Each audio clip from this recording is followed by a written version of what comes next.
Très bientôt, je vais déclarer Le dernier à Toronto, je serai le dernier.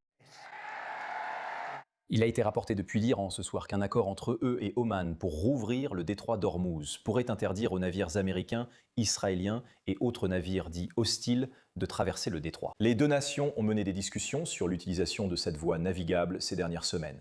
Et Téhéran insiste sur le fait que les États-Unis ne participent pas aux négociations, ce qui semble contredire le président Donald Trump. La tour de l'univers uni. Eh bien, c'est certainement une déclaration qui risque de mettre les Iraniens en colère. Rappelons que le détroit d'Ormuz n'est pas un territoire iranien, il n'appartient pas à Oman, il n'appartient à personne. C'est une voie navigable naturelle internationale qui est censée être ouverte et libre d'accès au public. Les États-Unis ne sont pas censés la posséder, l'Iran n'est pas censé la posséder, personne n'est censé faire payer le passage des navires, ni des frais de protection, ni quoi que ce soit d'autre. Et je pense que ce que le président Trump indique, c'est qu'il ne va pas permettre une situation dans laquelle l'Iran ou Oman parviennent à un accord où ils revendiquent la propriété de ces détroits. Et ici, je pense que Trump dit clairement à ce sujet, non, les États-Unis vont au moins être le protecteur du détroit d'Ormuz.